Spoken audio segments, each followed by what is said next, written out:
Listo. Muy buenas noches con cada uno de los presentes. En esta oportunidad me ha tocado disertar el tema de taquina transitoria del recién nacido. Quienes saluda médico residente de segundo año del área de pediatría, Franklin Mendoza. Bueno, los temas que vamos a tocar son los siguientes: definición, factores de riesgo, la fisiopatología un poco para conocer de qué se trata esto, el diagnóstico y la clínica. Lo que observamos para iniciar esto es una imagen ahí en la parte derecha, una radiografía de toda la idea era básicamente ver lo que es la parte del cuadro de congestión y había una imagen que no se aclara muy bien, pero estaba en relación a una cisuritis probable, que son parte de los hallazgos radiológicos de un paciente con taquina transitoria recién nacido. Bueno, vamos a definir qué es una taquina transitoria recién nacido. La taquipnia, según la Organización Mundial de la Salud, define, ¿no?, un aumento de la frecuencia respiratoria por encima de un rango establecido. En este caso ya nos da la OMS parámetros que lo vamos a ver posteriormente. Transitoria, obviamente, es un cuadro que se autolimita. Recién nacido, según definición, agrupa tanto a lo que son los recién nacidos a términos y los prematuros tardíos. Ya lo vamos a ir tocando posteriormente. Entonces, esa es una definición desde nuestro punto de vista como médicos. ¿Qué nos dice básicamente las guías? En esta oportunidad utiliza la guía del Hospital Nacional Arzobispo Loaiza. ¿Qué nos dice la guía del arzobispo Loaiza? Nos dice, la taquina transitoria recién nacido es una enfermedad no infecciosa, que básicamente afecta aquí a recién nacidos a término y prematuros tardíos. Básicamente eso es para conocer. El Instituto Nacional Mexicano que nos dice que la taquina transitoria también es una enfermedad no infecciosa que se manifiesta en las primeras horas de vida y se resuelve entre el primer y tercer día de vida. Entonces, ahora, tiene muchas formas de conocer. Algunos le conocen como síndrome de mala adaptación pulmonar, otros síndrome de estrés respiratorio tipo 2 y otros síndrome de pulmón húmedo. Algunos lo conocen como síndrome de Avery, ¿no? Un nombre más antiguo. Entonces, esto es para conocer un poco lo que es la parte epidemiológica. ¿Qué nos dice en la parte epidemiológica? Que 3,6 a 5,7 de cada 1.000 nacidos desarrollan esta enfermedad, ¿no? Y obviamente, cuanto más prematuro, tienen hasta 10 veces más riesgo de desarrollar. ¿Qué nos dice la guía de los obispos Loaiza? De 3,6 a 5,7 de cada 1.000 nacidos a término desarrollan esta enfermedad. Y sobre todo los que han sido sometidos a cesárea. Ahora, ¿cuáles son los factores de riesgo que se ven involucrados? Aquí encontramos, según la guía, hay factores obstétricos y neonatales, ¿no? Sobre todo lo que nos interesa es la cesárea, ¿no? Que es lo más frecuente, la cesárea electiva sin trabajo de parto. Y el resto, pues, asma, diabetes, también son considerados como factores de riesgo.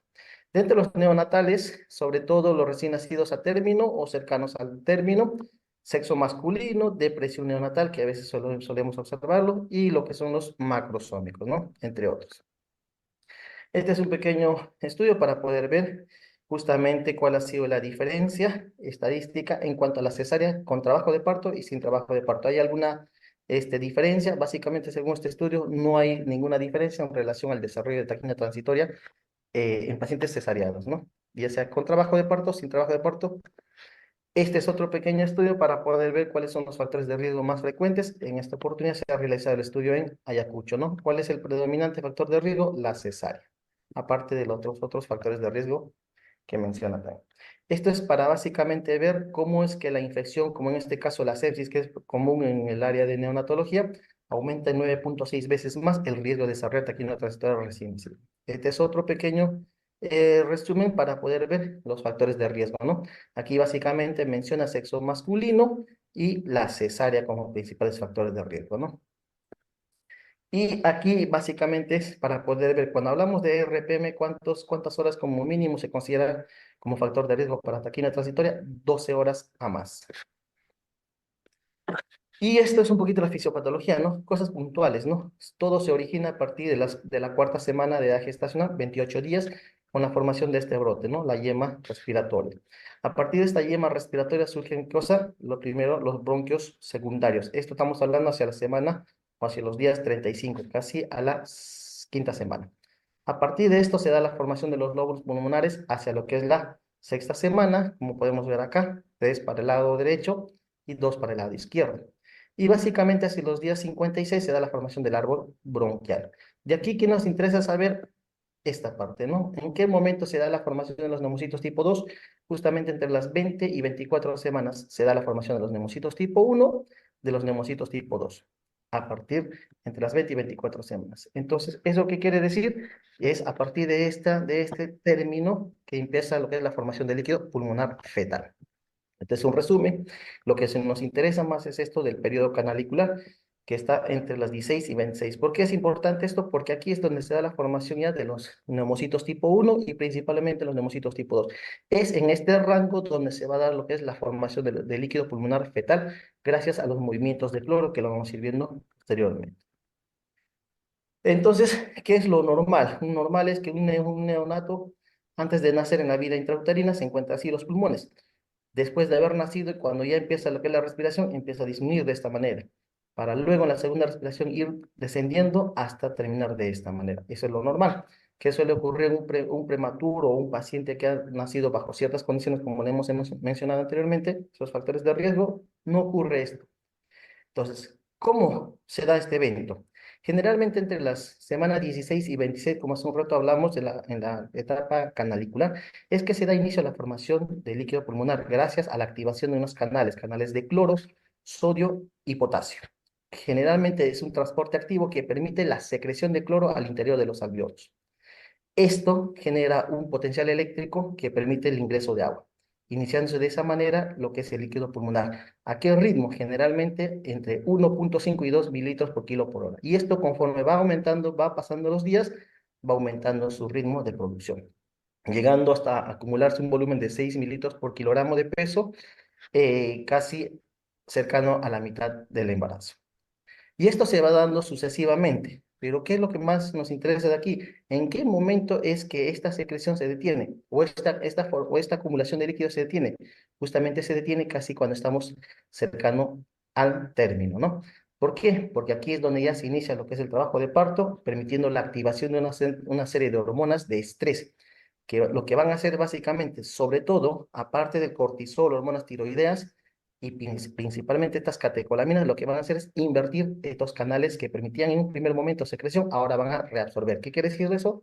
Van a sacar líquido del interior de los alvéolos hacia la parte externa. Para eso van a permitir activarse a través del segundo mensajero, como es el adenosín monofosfato cíclico, estos canales de sodio epitelial, a través de la cual van a permitir la eliminación de este líquido de interior de los alvéolos hacia lo que es el intersticio.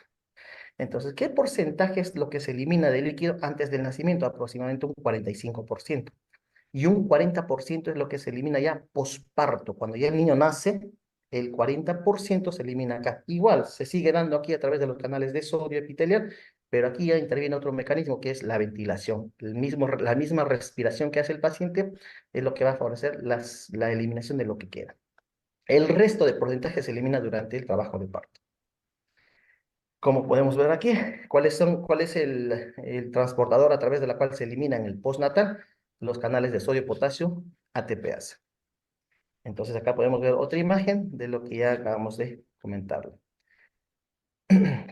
Entonces, ¿cuál es la clínica? El diagnóstico básicamente de taquimia transitoria es clínico y hay que descartar otras enfermedades porque es de exclusión a taquimia transitoria.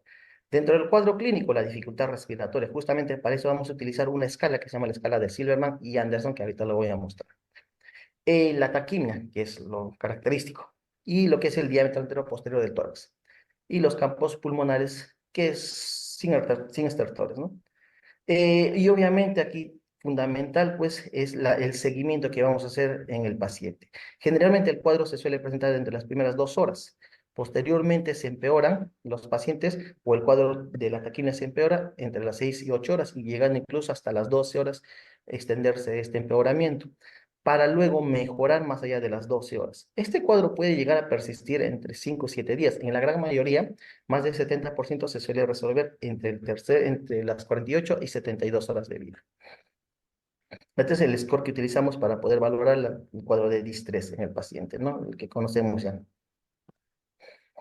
La radiografía es uno de los exámenes que solicitamos, obviamente, para valorar otras patologías que pueden estar asociadas a esta enfermedad, ¿no? Entonces, ¿cuáles son las características de un paciente con taquimia transitoria de recién nacido? Son estos. Justamente acá tenemos una radiografía que nos permite ver, pues, los signos de atrapamiento aéreo. No se ve muy bien el cuadro de cistitis, pero podemos ver un reforzamiento de la trama broncovascular, ¿no? Pero básicamente, esto es lo que tratamos de buscar: rectificación de arcos costales, herniación, hiperclaridad del pulmón, aumento de los espacios intercostales, cisuritis, congestión, cardiomegalia aparente, ¿no? Y un derrame pleural que también puede haber en estos pacientes. ¿Cuál es el tratamiento? El tratamiento generalmente es un tratamiento de soporte, sobre todo mantener primeramente un ambiente térmico neutro. Y el aporte de oxígeno no es CPAP la primera elección, generalmente son los aportes de oxígeno a través de cánula nasal de alto flujo o se utiliza generalmente un equipo con un mezclador que se llama blender, donde mezclamos oxígeno medicinal más aire, ¿no? Y poderle de esa manera facilitar al paciente la necesidad de oxígeno que necesita para lograr un FIO aceptable. No, perdón, una saturación aceptable. Entonces aquí podemos ver, el oxígeno es el pilar de tratamiento, ¿no?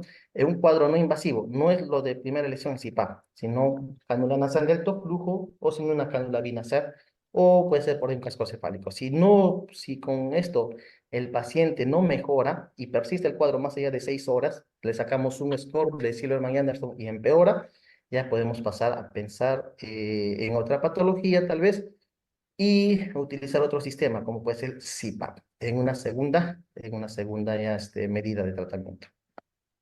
¿Y cuál es la intención de utilizar el CPAP? Es no llegar al ventilador mecánico. Ese es nuestro objetivo. Entonces, y para poder ayudar también a la evolución favorable que tenemos que evitar, manipulación excesiva, estímulos auditivos y estímulos visuales que hacen que se empeore el cuadro respiratorio en el paciente. En cuanto a la alimentación, básicamente va a depender del trabajo respiratorio que el paciente presenta. Si tiene una frecuencia respiratoria menos de 60, succión directa. Generalmente la bibliografía dice entre 60 y 80, sonda nasogástrica. Más allá de 80, NPO. En la vida práctica, generalmente se suele utilizar entre 60 y 70, sonda nasogástrica. Más allá de 70, déjalo en NPO, manéjalo vía parenteral. Y obviamente monitorizando las funciones vitales. Entonces, esto es básicamente el manejo, el resumen de lo que acabo de mencionar. Y este es un pequeño estudio para poder ver que no es el manejo el mismo en una zona de menor altitud y una zona de mayor altitud. Entonces, aquí tenemos que valorar las etapas del periodo de adaptación según Desmond, ¿no? Entonces, es importante conocer también el periodo de adaptación para poder valorar, ¿es un periodo de adaptación? ¿Es una taquina transitoria recién nacido? ¿O es otra patología? Entonces, es importante. Y también es importante conocer básicamente cuál es el nivel de saturación óptima en un paciente a ciertas condiciones ambientales, ¿no? No todo es 90 para arriba. En estas condiciones es desde 85 la saturación considerado óptimo en un paciente que nace a una determinada altura. En este caso estamos hablando de Juliaca, que está a 3.828 metros sobre el nivel del mar.